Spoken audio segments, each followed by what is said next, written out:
तो इस वीडियो में हम excess demand and deficit demand दोनों को टॉपिक को अच्छे से क्लियर करने वाले हैं। ये रिवीजन वीडियो होने वाली है इस पूरे चैप्टर की। आपको बस इस वीडियो को ढंग से एंड तक देखते रहना है। तो बिना कोई देरी के शुरू करते हैं। एक्सेस डिमांड को समझते हैं क्या होती है। दरअसल क्या होता है कि जैसे कि आपको पता है कि आपका जो फुल एम्प्लॉयमेंट इक्विलिब्रियम है वो कहाँ आता है। जैसे आपको पता है यहाँ पर नीचे ही लेते हैं इनकम, आउटपुट या फिर एम्प्लॉयमेंट, और इधर ले लेंगे एडी या फिर एएस जो भी है। आपको पता है 45 डिग्री की लाइन है जो वो एएस की बनती है या फिर इनकम की बनती है, दोनों बराबर होते हैं। और एडी की लाइन कुछ ऐसे बनती है। ये जो जहाँ पर पॉइंट है, ये जहाँ टकराते हैं वो फुल एम्प्लॉयमेंट इक्विलिब्रियम होता है। फुल एम्प्लॉयमेंट इक्विलिब्रियम का मतलब क्या होता है, जहाँ पर लोगों को जो भी काम करना चाहते हैं सब लोगों को काम मिल रहा है एग्जिस्टिंग वेज रेट पे। कोई भी बेरोजगार नहीं है, इनवॉलंटरी अनएम्प्लॉयमेंट नहीं है। तो हमारी कंट्री फुल एम्प्लॉयमेंट इक्विलिब्रियम में रहनी चाहिए। फुल एम्प्लॉयमेंट में इक्विलिब्रियम में एक और चीज़ होती है कि सारी की सारी रिसोर्सेज को अच्छे से हमने यूटिलाइज कर लिया है। मतलब कि हमने सारे के सारे पैसे को, सारा जितना भी आउटपुट बन सकता था सब बनाया। इसके अलावा आउटपुट नहीं बन सकता। मतलब इससे ज़्यादा एएस कह दो या वाई कह दो, वो नहीं आगे बढ़ सकता। फुल एम्प्लॉयमेंट मैक्सिमम होता है। लेकिन अगर मान लो एडी फिर भी बढ़ गया, फुल एम्प्लॉयमेंट के बाद भी एडी का ग्राफ एक ऊपर बन गया, एक नया एडी आ गया, तो ये जो फिर आप देख रहे हो यहाँ से एक इक्विलिब्रियम फुल एम्प्लॉयमेंट से लेकर और यहाँ पर ये जो एक गैप है, ये जो एक गैप है इसको मैं एफ नाम देता हूँ। ये गैप बेसिकली कहलाएगा इन्फ्लेशनरी गैप। ये कहलाएगा इन्फ्लेशनरी गैप। क्यों? क्योंकि बेसिकली आपको हमने पीछे चैप्टर में आपने पढ़ा होगा, शॉर्ट रन इक्विलिब्रियम होता है। शॉर्ट रन इक्विलिब्रियम मतलब कि हम short run fix price model पे चलते हैं। हम ये मान के चलते हैं कि भैया आप एएस को तो कांस्टेंट होता है, एएस नहीं बदलने वाला। हम एडी जैसे बदलते हैं एएस बदल सकता है, लेकिन एएस तब तक बदलता है जब तक फुल एम्प्लॉयमेंट है। मतलब हम आउटपुट को बदल सकते हैं फुल एम्प्लॉयमेंट तक। इसके अलावा अगर एडी बढ़ेगा, यानी कि अगर एडी बढ़ेगा एएस से आफ्टर फुल एम्प्लॉयमेंट इक्विलिब्रियम। मैंने आपको फुल एम्प्लॉयमेंट के इक्विलिब्रियम को बताया। वैसे आपको क्या होता है, जहाँ पर आपके सारे रिसोर्सेज यूटिलाइज हो चुकी है, सब लोगों को काम मिल गया, इससे ज़्यादा आउटपुट नहीं मिल सकता। और अगर आउटपुट एडी ज़्यादा हो गया फिर भी एएस से, तो अब सिर्फ क्या बढ़ेगा, अब सिर्फ हमारी कंट्री में जनरल प्राइस लेवल बढ़ जाएगा। अब हमारी कंट्री में सिर्फ और सिर्फ जनरल प्राइस लेवल बढ़ेगा। और जब जनरल प्राइस लेवल बढ़ता है उसी को इन्फ्लेशन बोलते हैं, महंगाई बोलते हैं। क्योंकि आउटपुट तो बन नहीं रहा, डिमांड बढ़ती जा रही है। आउटपुट इसके अलावा फुल एम्प्लॉयमेंट के अलावा बढ़ नहीं सकता, डिमांड बढ़ती जा रही है। तो वो जो फिर गैप होगा वो महंगाई का गैप होगा, इसलिए इसका नाम क्या पड़ा, इन्फ्लेशनरी गैप। और इस सिचुएशन को ही बोलते हैं एक्सेस डिमांड। क्या बोलते हैं? Excess demand. समझ आ रही बात? इसी सिचुएशन को बोलते हैं हम एक्सेस डिमांड, जहाँ पर आपके फुल एम्प्लॉयमेंट इक्विलिब्रियम के बाद एडी एएस से ज़्यादा है, that is called excess demand. वहाँ पर इन्फ्लेशनरी गैप आ जाता है, जहाँ उस गैप को यानी कि जनरल प्राइस लेवल बढ़ जाता है हमारी कंट्री में। ठीक है। और अब बात करेंगे डेफिसिट डिमांड की। जरा बात करते हैं डेफिसिट डिमांड क्या होती है। लेकिन डेफिसिट डिमांड से पहले हमको समझते हैं कि इसका रीज़न क्या होते हैं, ऐसा होता क्यों है, और इसका इम्पैक्ट क्या होता है। रीज़न क्या होता है, इसका इम्पैक्ट क्या होता है भाई साहब। रीज़न ये है, हो सकता है कि देखिए हमारी कंट्री में गवर्नमेंट के खर्चे बढ़ गए। गवर्नमेंट खर्चा बहुत कर रही है। जब भी गवर्नमेंट खर्चा करती है तो किसी का खर्चा किसी के लिए इनकम होता है, तो डिमांड तो बढ़नी बढ़ी। गवर्नमेंट खर्चा बढ़ गया होगा, हो सकता है हमारी कंट्री में इन्वेस्टमेंट बढ़ गई होगी। इन्वेस्टमेंट बढ़ने की वजह से भी इनकम हमारी कंट्री में ज़्यादा आ जाती है। देखो जैसे ही हमारी कंट्री में इनकम फ्लो होगा, डिमांड बढ़ेगी, सिंपल सी बात है। टैक्स हो सकता है घटा दिया हो, क्योंकि जैसे टैक्स घटता है तो हमारी डिस्पोजेबल इनकम मतलब खर्च करने वाला पैसा बढ़ जाता है। तो जितना ज़्यादा लोग खर्चा करेंगे कंट्री में, उतना ज़्यादा डिमांड बढ़ जाती है, एडी बढ़ जाएगा। तो टैक्स हो सकता है कम हो गया हो, और इम्पोर्ट हो सकता है कि आपने कम कर दी हो, क्योंकि इंपोर्ट कम कर रहे हैं, इसका मतलब हमारे पास विदेशी पैसा बढ़ रहा है, विदेशी पैसा ज़्यादा है, विदेशी पैसा संभाल के रखा हुआ है, उतना ज़्यादा हमारे कंट्री में करेंसी की वैल्यू बढ़ रही है, तो इनकम बढ़ेगी, पैसा आएगा। एक्सपोर्ट हो सकता है ज़्यादा कर दियो, क्योंकि ज़्यादा एक्सपोर्ट करेंगे ज़्यादा पैसा आएगा, ज़्यादा पैसा आएगा तो इनकम बढ़ रही है हमारी कंट्री में और एडी बढ़ जाएगा। समझ रहे हो बात को? ये कुछ रीज़न है। डेफिसिट फाइनेंसिंग में एक रीज़न है। डेफिसिट फाइनेंसिंग का मतलब क्या होता है कि हमारी कंट्री में ज़्यादा कंट्री में करेंसी प्रिंट हो रही है, जितनी ज़्यादा करेंसी प्रिंट होगी पैसा आएगा, पैसा आएगा तो भैया एडी बढ़ेगा, ऐसे सोचना बस आपने, ठीक है। तो ये कुछ ऐसे रीज़न है, ठीक है। या फिर एक और रीज़न कह सकते हो, rise in propensity to consume, लोगों की खर्च करने की आदत बढ़ रही है, या आप कह सकते हो एमपीसी। अगर एमपीसी बढ़ेगा, मार्जिनल प्रोपेंसिटी टू कंज्यूम, तो ऑब्वियसली बात है लोग ज़्यादा खर्चा करेंगे, जितना खर्चा करेंगे एडी बढ़ेगा। समझ रहे? ये तो हमने समझ लिया रीज़न। ये हमने बात करी है रीज़न की। चलिए इम्पैक्ट की बात करते हैं कि इससे प्रभाव क्या आएगा।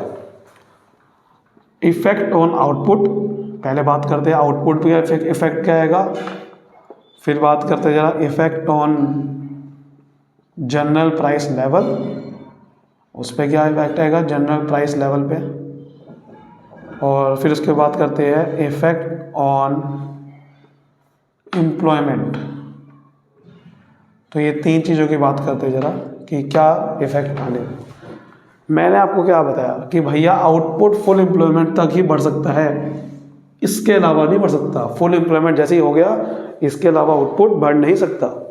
तो आउटपुट पे ऊपर कोई इम्पैक्ट नहीं आने वाला, नो चेंज, क्योंकि आउटपुट जितना बढ़ना था बढ़ चुका है, इससे ऊपर नहीं बढ़ सकता।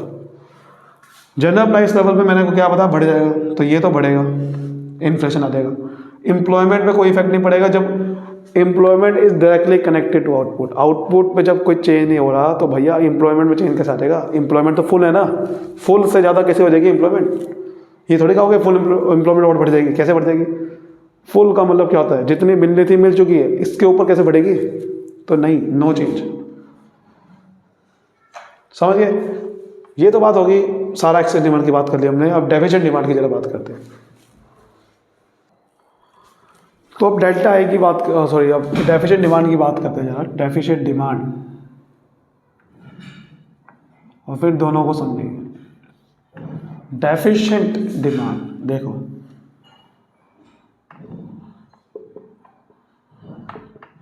ये क्या बोलूँगा, इनकम, नीचे आउटपुट और एम्प्लॉयमेंट, तीनों को ले सकते हैं कि तीनों लगभग एक जैसी है, ठीक है। इधर आप सिर्फ एग्रीगेट डिमांड ही लिख दो, क्योंकि सब कुछ उसके ऊपर डिपेंड है, एग्रीगेट डिमांड, ठीक है। क्योंकि मेन तो हम एग्रीगेट डिमांड ही बना रहे हैं यहाँ पर, एग्रीगेट डिमांड को ही बढ़ा घटा रहे हैं। एएस तो वही का वही है, ठीक है। तो एएस यानी कि वाई, एक ही कह दो वाई, सिर्फ वाई लिख दो, जो 45 डिग्री लाइन है। एडी, और मान लेते हैं कि आपकी एडी जो है वो जो है, अब इस बार ध्यान से देखना क्या होगा। एडी को थोड़ा सा पहले, चलो मैं ऊपर बना देता हूँ, क्योंकि अभी जो मुझे बनाना है वो अलग तरीके से ग्राफ बनाना है। ऊपर बनाते थोड़ा सा, एडी यहाँ है और अब एडी कम हो जाएगा। इसमें क्या होता है कि देखिए, डेफिसिट डिमांड का मतलब क्या है कि आपको भी मैंने क्या बताया कि एक पॉइंट ऐसा होता है जहां पर फुल एम्प्लॉयमेंट इक्विलिब्रियम होता है। तो जैसे कि मान लेते हैं कि ये ऊपर फुल एम्प्लॉयमेंट इक्विलिब्रियम वाला एक पॉइंट है, फुल एम्प्लॉयमेंट इक्विलिब्रियम वाला एक पॉइंट है ई पे, ठीक है, फुल एम्प्लॉयमेंट इक्विलिब्रियम। अब क्या हुआ कि यहां पर फुल एम्प्लॉयमेंट है, लेकिन एडी कम हो गया। पिछले सिचुएशन में मैंने एडी बढ़ा दिया था, फुल एम्प्लॉयमेंट से ज़्यादा बढ़ा दिया था, मैंने फुल एम्प्लॉयमेंट से इस बार कम कर दिया, मैंने तो कम कर दिया है। तो भाई साहब इस बार पॉइंट यहाँ पर एक टकराया, वहाँ मैंने एक पॉइंट टकरा के कोई नाम नहीं दिया था। जब मैंने एक्सेस डिमांड का डायग्राम बनाया था, तो यहाँ पर जैसे एडी था ये फुल एम्प्लॉयमेंट पे, तो मैंने जब एडी ऊपर करा था तो यहाँ पर मैंने कोई नाम थोड़ी दिया था, पॉइंट जब टकराया था नहीं दिया था ना, क्योंकि मैंने क्या, क्योंकि वहाँ पर एडी एस बराबर नहीं हो सकता, फुल एम्प्लॉयमेंट के बाद ADAS बराबर नहीं हो सकता, लेकिन फुल एम्प्लॉयमेंट से पहले ADAS बराबर हो सकता है, इसलिए इसका कोई नाम दे देते हैं। इसका नामकरण कुछ कर देंगे, तो इसका नामकरण करते हैं मान लो F। जो पॉइंट फुल एम्प्लॉयमेंट इक्विलिब्रियम के नीचे होते हैं, फुल एम्प्लॉयमेंट इक्विलिब्रियम के जहाँ नीचे ADAS बराबर आता है, उसको बोलते हैं अंडर एम्प्लॉयमेंट इक्विलिब्रियम। जो पॉइंट फुल एम्प्लॉयमेंट इक्विलिब्रियम के नीचे आता है ADAS जहाँ बराबर होते हैं, उसे बोलते हैं अंडर एम्प्लॉयमेंट इक्विलिब्रियम। यानी कि वहाँ पर पूरी तरह से एम्प्लॉयमेंट नहीं मिलेगी पूरी किसी को, वहाँ पर वॉलेंट्री अनएम्प्लॉयमेंट है, वहाँ पर पूरी तरह से एम्प्लॉयमेंट नहीं मिलेगी, वहाँ पर अपनी रिसोर्सेज का आपने अच्छे से यूटिलाइज नहीं करा, आउटपुट भी पूरा नहीं बना, ठीक है, ये है। और ये जो अब गैप, आप देखो अब यहाँ पर एक गैप बन गया, एक गैप आपको दिखाई दे रहा होगा, यहाँ पर एक गैप है, ठीक है। यहाँ देखो गैप कैसे देखते हैं, फुल एम्प्लॉयमेंट से देखते हैं नीचे, यहाँ पर एक दे देता हूँ G पॉइंट, एक G नाम दे देता हूँ। ये जो गैप है, इस गैप का जो नाम होगा वो नाम होगा डिफ्लेशनरी गैप। डिफ्लेशनरी गैप, क्यों डिफ्लेशनरी बोल रहा हूँ मैं, देखो ध्यान से। ADAS फुल एम्प्लॉयमेंट इक्विलिब्रियम पे जो होती है, वहाँ पर तो सबको अब रोजगार मिला हुआ है, आउटपुट इससे ज़्यादा नहीं हो सकता। लेकिन अगर ADAS बराबर हुआ वहाँ पर अंडर एम्प्लॉयमेंट पे, अंडर एम्प्लॉयमेंट इक्विलिब्रियम में, ठीक है। तो आप ध्यान से देखो, ADAS से ज़्यादा है या कम है? अगर आप ध्यान से देखोगे तो यहाँ सर बराबर है, बिल्कुल बराबर है। लेकिन आप फुल एम्प्लॉयमेंट से अगर मैं कंपेयर करूँगा, फुल एम्प्लॉयमेंट में जो AD था और अब AD जो है वो AD इस बार कम है। फुल एम्प्लॉयमेंट से चेक करूँगा तो ADAS से कम हो गया फुल एम्प्लॉयमेंट के कंपैरिजन में, क्योंकि AD यहाँ होना चाहिए था, यहाँ है, और फुल एम्प्लॉयमेंट के कंपैरिजन में ADAS से कम हो चुका है। हालांकि फिर मैंने AS को भी कम करके यहाँ इक्वल आ दिया, लेकिन जब ADAS से कम होता है फुल एम्प्लॉयमेंट से, तो हमारी कंट्री में जनरल प्राइस लेवल जो है वो घट जाता है। क्योंकि पहले प्राइस यहाँ होगा, जो फुल एम्प्लॉयमेंट में प्राइस होगा, मान लो एक सामान 100 रुपये का था, लेकिन अब क्योंकि ADAS नीचे बराबर आया, यानी कि फुल एम्प्लॉयमेंट के नीचे कोई बराबर आया है, तो उसके बाद प्राइस भी कम हो जाएगा। ऑब्वियस ही बात है, फुल एम्प्लॉयमेंट में तो मैक्सिमम प्राइस होता है, लेकिन फुल एम्प्लॉयमेंट से नीचे अगर ADAS बराबर आएगा तो प्राइस हमारी कंट्री में घट जाता है, घट के कम हो जाता है। तो आप कह सकते हो जब ADAS इक्वल है अंडर एम्प्लॉयमेंट पे, तो हमारी कंट्री में जनरल प्राइस लेवल कम हो जाता है। ठीक है सर, ये बहुत इंपॉर्टेंट समझने वाली बात। अगर मैं रीज़न की बात करूँ तो रीज़न तो आपने वो जो मैंने आपको बताया एक्सेस डिमांड के, वही रीज़न उल्टे लिख दोगे, वो है डेफिशिएंट डिमांड के। जैसे कि भैया खर्चा मैं कह रहा था बढ़ा दिया, कम कर दो गवर्नमेंट खर्चा। टैक्स मैं कह रहा था घटा दिया, वहाँ बढ़ा दो, इसमें बढ़ा दो। इन्वेस्टमेंट वहाँ कह रहा था बढ़ा दो, यहाँ का होगा कम कर दो। इम्पोर्ट उसमें कह रहा था मैं कम, इसमें ज़्यादा। एक्सपोर्ट कह रहा था वहाँ पर ज़्यादा, इसमें कम। समझ लो। इम्पैक्ट की जरा बात करते हैं, जरा इम्पैक्ट। तो इफेक्ट ऑन आउटपुट, आउटपुट पे इफेक्ट क्या पड़ेगा? बिल्कुल पड़ेगा। आप ये नहीं कह सकते आउटपुट पे इफेक्ट नहीं पड़ेगा, इसमें कोई इफेक्ट नहीं पड़ रहा था, इस पर पड़ेगा। क्यों? आउटपुट जो यहाँ बन रहा था वो मैक्सिमम होता है, लेकिन जो यहाँ बनेगा आउटपुट, जो अब कम हो गया ID, अब आउटपुट पूरा थोड़ी बना है। आउटपुट जो है वो पूरा नहीं होगा, समझ रहे हो? आउटपुट क्या हो जाएगा? कम हो जाएगा। जितना कैपेसिटी से हम काम कर सकते थे उतना कैपेसिटी से नहीं करेंगे, तो होगा क्या कि हमारा प्लान्ड आउटपुट जो है वो कम हो जाएगा, यानी कि AS कम हो जाएगा। तभी तो यहाँ पर इक्वल आएगा AS। तो पहले जो यहाँ पर AS था वो यहाँ घट के यहाँ हो जाएगा, तो प्लान्ड आउटपुट कम हो जाएगा। Effect on general price level, तो जनरल प्राइस लेवल जैसे मैंने आपको बताया कि घटेगा, क्योंकि जो फुल एम्प्लॉयमेंट पे AD था वो ज़्यादा था, मतलब जो मैक्सिमम था, अब AD कम हो गया, AS भी कम हो गया, तो जनरल प्राइस भी कम हो जाएगा। तो जनरल प्राइस लेवल इसमें कम होगा, इसलिए इसका नाम क्या पड़ा है? Deflationary gap. डिफ्लेशनरी गैप मतलब अब महंगाई नहीं है, मंदी आ गई कंट्री में, मंदी, डिफ्लेशन आ गया। और एम्प्लॉयमेंट पे इफेक्ट पड़ेगा। एम्प्लॉयमेंट पे क्या इफेक्ट पड़ेगा भैया? पड़ेगा, क्यों नहीं पड़ेगा? एम्प्लॉयमेंट जो है फुल थोड़ी मिल रही है, यहाँ पर एम्प्लॉयमेंट कम हो जाएगी, एम्प्लॉयमेंट कंट्री में कम हो जाएगी, यानी कि वॉलेंट्री इनवॉलेंट्री अनएम्प्लॉयमेंट बोलते हैं, वो इनवॉलेंट्री यानी कि बेरोजगारी बढ़ जाएगी। बेरोजगारी बढ़ जाएगी, क्योंकि भैया यहाँ पर आपको यहाँ तो फुल एम्प्लॉयमेंट कोई बेरोजगारी नहीं होती, लेकिन अंडर एम्प्लॉयमेंट बेरोजगारी होती है। तो ये प्रॉब्लम है। ठीक है, एक चीज़ बता दूँ आपको, जो आपने पिछले चैप्टर में पढ़ा होगा, ये कम होता कैसे है। जैसे यहाँ पर एडी का फॉर्मूला होता है C+I। अगर मैं एडी को मुझे कम करना है तो C+I, तो डेल्टा आई को घटा दो, मतलब इन्वेस्टमेंट कंट्री में घटा दो, तो एडी कम हो जाता है। तो ये डेल्टा आई को कम करके होता है। ऐसे ही अगर एडी बढ़ाना है तो C+I फॉर्मूला होता है, एडी को बढ़ाना है तो C+I plus delta G, delta आई। तो अगर मैं डेल्टा आई बढ़ा दूंगा तो एडी बढ़ जाता है। इन्वेस्टमेंट बढ़ा देते हैं तो कंट्री में इनकम जनरेशन ज़्यादा हो जाता है, तो एडी बढ़ जाता है।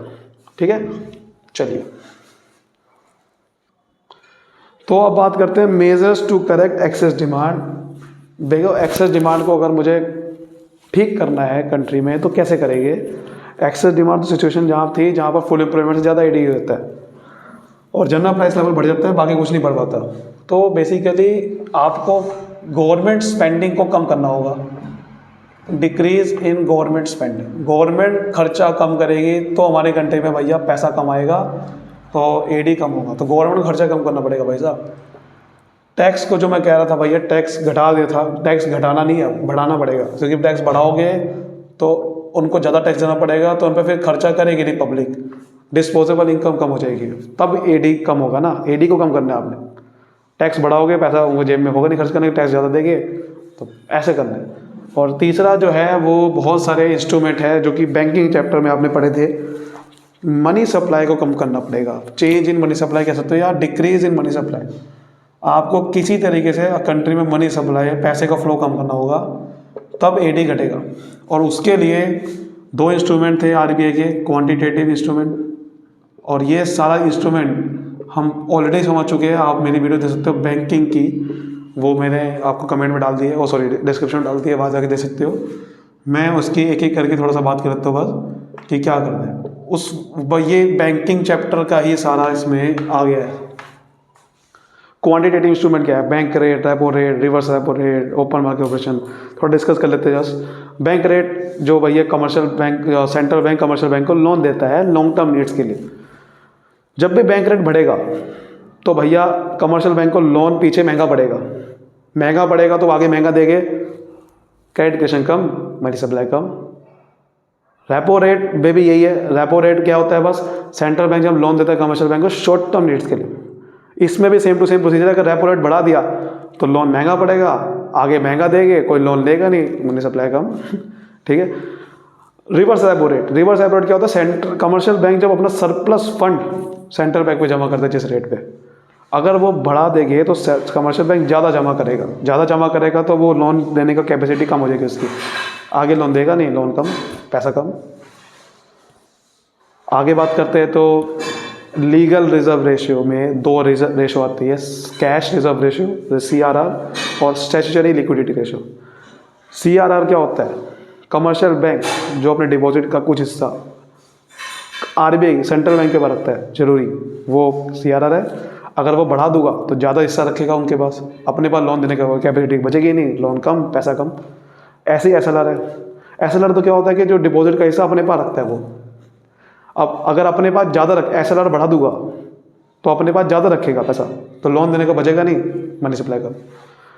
ओपन मार्केट ऑपरेशन क्या है कि गवर्नमेंट सिक्योरिटी जब खरीदता बेचता है RBI, अगर गवर्नमेंट सिक्योरिटी RBI सेल कर देगा तो कमर्शियल बैंक से पैसा ले लेगा, क्योंकि उनको सेल करेगा वो पैसा देंगे, तो कमर्शियल बैंक पैसा देंगे तो उन पर पैसा कम हो जाएगा, लोन देने का कम, लोन देने की कैपेसिटी कम, मनी सप्लाई, तो सेल करना पड़ेगा। ये जो सारा बताया ये था क्वांटिटेटिव। क्वालिटेटिव ये पर्टिकुलर सेक्टर के लिए होता है, ये पूरे सब ये देश के लिए नहीं। जैसे इसमें क्या होता है, मार्जिन रिक्वायरमेंट, अगर मार्जिन रिक्वायरमेंट बढ़ा दोगे ना तो आपको प्रॉपर्टी ज़्यादा देनी पड़ेगी, लोन कम मिलेगा। मार्जिन होता है ना, आपने अगर 1 करोड़ की प्रॉपर्टी है, 10% मार्जिन है, तो भैया आपको लोन सिर्फ 90% मिलेगा, 90 लाख का। तो अगर मार्जिन बढ़ा दूंगा, 20% कर दूंगा, तो 80 लाख का लोन मिलेगा। तो जितना ज़्यादा मार्जिन बढ़ा देते हैं तो लोन कम मिलेगा, डिस्करेज, लोन कम होगा तो मनी सप्लाई कम, तो मार्जिन बढ़ाना पड़ेगा। एक होता है मोरल सुएशन, कि आप सिर्फ परसुएशन कर रहे हो, आप सिर्फ आरबीआई जब सिर्फ अपनी बातों से थ्रू बता रही है कि भाई देखो लोन मत दो, फालतू के कामों में लोन मत दो मत दो मत दो, तो लोन नहीं देगा फिर वो। एक होता है सेलेक्टिव क्रेडिट कंट्रोल या क्रेडिट रेशनिंग। इसमें क्या होता है कि आप किसी पर्टिकुलर सेक्टर में कहते हो भाई यहाँ लोन ना दो, यहाँ दो, ठीक है, तो यहाँ मत दो तो लोन वहाँ देंगे नहीं तो मनी सप्लाई कम हो जाएगी। ये जो सारी चीज़ें मैं बताई सेम उल्टा डेफिसिट डिमांड को ठीक करने के लिए होता है। जो भी मैंने को चीज़ें बताई, ये बढ़ा दो वो बढ़ा दो, वो सब उसमें घटाना होगा, ठीक है ना, वो सब उसमें घटाना होगा। तो डेफिसिट डिमांड में जो भी चीज़ें बताई वो सब उल्टा हो जाएगा। बस यही था चैप्टर। बाकी इसमें एक छोटा सा टॉपिक और बचा है, वो ज़्यादा कुछ है नहीं उसमें, थोड़ा समझ लो बस कि भाई 3 सेक्टर इकोनॉमी में एक्सेस डिमांड क्या होती है और ठीक कैसे करें। देखो भैया 3 सेक्टर इकोनॉमी में मैं सब कुछ नहीं लिख रहा हूँ, आपको पता ही है ऑलरेडी। एडी है, ठीक है। तो अगर 3 सेक्टर इकोनॉमी में बात करें तो 3 सेक्टर कौन से होते हैं? 3 सेक्टर होते हैं हाउस होल्ड, फर्म और गवर्नमेंट। गवर्नमेंट बीच में आ गया। वैसे एडी क्या होता है? C+I। तो अगर मुझे एडी में 3 सेक्टर आ गए तो एडी जो है वो एक नई एडी बन जाएगी, उसका नाम हो जाएगा C+I+G। जी हाँ, गवर्नमेंट आ गई। अगर अब इसको मुझे एक्सेस डिमांड इसके अंदर आ गई, मतलब इस सेक्टर 3 सेक्टर में एक्सेस डिमांड आ गई, तो कैसे दिखाएंगे हम ग्राफ के थ्रू? तो ये Y है और ये AD है C+I+G वाली 3 सेक्टर वाली। तो अगर AD बढ़ गई तो कैसे दिखाएंगे? AD1 ऐसे दिखाएंगे। और बढ़ेगी कैसे? जैसे मैं समझा रहा था कि डेल्टा I से बढ़ती है 2 सेक्टर में, तो लेकिन 3 सेक्टर में डेल्टा G से बढ़ेगी, डेल्टा G से बढ़ेगी, ठीक है। तो ये वही चीज़ हो जाएगी, जैसे ये E है, सॉरी हाँ, ये E है और ये F हो जाएगा। ये गैप को बोलेंगे इन्फ्लेशन में गैप, और ये जो गैप है ये डेल्टा G का भी गैप है, क्योंकि डेल्टा G की वजह से AD बढ़े। ठीक कैसे करेंगे? गवर्नमेंट को, मतलब देखो गवर्नमेंट जो भी अपना कंट्रोल करती है खर्चा, वो फिस्कल पॉलिसी के थ्रू करती है। गवर्नमेंट खर्चा कैसे करती है? फिस्कल पॉलिसी के थ्रू। और आरबीआई मनी सप्लाई कैसे कंट्रोल करती है? मॉनेटरी पॉलिसी के थ्रू। तो गवर्नमेंट को खर्चा यहाँ घटाना पड़ेगा अगर एक्सेस डिमांड घटानी है। डेफिसिट डिमांड की बात करो तो डेफिसिट डिमांड कैसे बनेगी? ये एडी है, एडी कम हो गया, तो एडी कम कैसे होगा? जैसे ये C+I+G है, तो कम कैसे होगा? C+I+G minus delta G। Government खर्चा बढ़ाना पड़ेगा, तो यहाँ पर अंडर एम्प्लॉयमेंट इक्विलिब्रियम आ जाएगा, समझ रहे बात को। और ये गैप क्या हो जाएगा? डिफ्लेशनरी गैप, समझ गए। इसको अगर ठीक करना है तो गवर्नमेंट खर्चा बढ़ाना पड़ेगा फिस्कल पॉलिसी के थ्रू, बस ये चीज़ है। सो पूरा चैप्टर आपको उम्मीद करता समझ में आएगा। वीडियो को अभी लाइक करिए, सब्सक्राइब करिए। थैंक यू सो मच, मिलते हैं अगली video, bye bye, thank you.